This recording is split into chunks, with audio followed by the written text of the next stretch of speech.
اسماعیل ہنیہ کب اور کہاں پیدا ہوئے؟ اسماعیل ہنیہ 1962 میں مصر کے مقبوضہ غزہ کی پٹی کے اشاعتی پناہ گزین کیمپ میں پیدا ہوئے تھے۔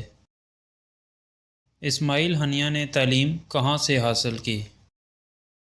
اسماعیل ہنیہ نے اپنی ابتدائی زندگی غزہ کی پٹی کے اشاعتی پناہ گزین کیمپ میں گزاری۔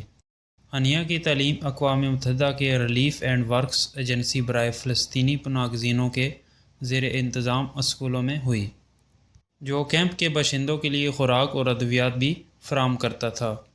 1981 میں ہنیہ نے غزہ کی اسلامی یونیورسٹی میں داخلہ لیا، جہاں انہوں نے عربی ادب کا مطالعہ کیا۔ وہ طلباء کی سیاست میں بھی سرگرم تھے۔ اخوان المسلمون سے وابستہ اسلامی طلباء تنظیم کی قیادت کرتے تھے۔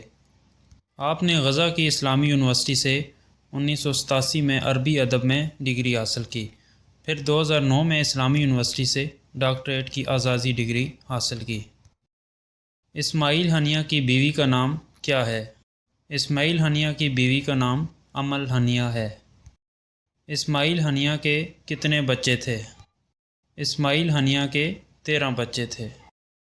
اسماعیل ہنیہ کے خاندان کے کتنے افراد جنگ میں شہید ہوئے؟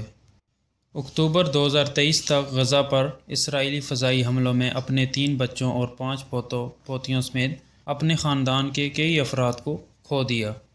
حال ہی میں 25 جون 2024 کو ان کے خاندان کے 10 افراد شہید ہوئے۔ ہنیہ خاندان کے اب تک کل 60 سے زیادہ افراد شہید ہو چکے ہیں۔ اسماعیل ہنیہ حماس کے سربراہ کیسے بنے؟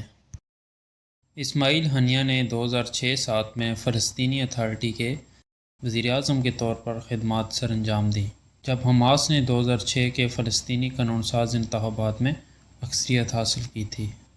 حریف الفتح کے ساتھ باہمی لڑائی کے بعد حکومت کی تحلیل اور غزہ کی پٹی میں حماس کی زیر قیادت ایک خود مختار انتظامیہ کے قیام کے بعد ہنیہ نے غزہ کی پٹی میں ڈی فیکٹو حکومت کے رہنما کے طور پر خدمات انجام دیں۔ 2017 میں انہیں خالد مشعل کی جگہ حماس کے سیاسی بیورو چیف کے طور پر منتخب کیا گیا۔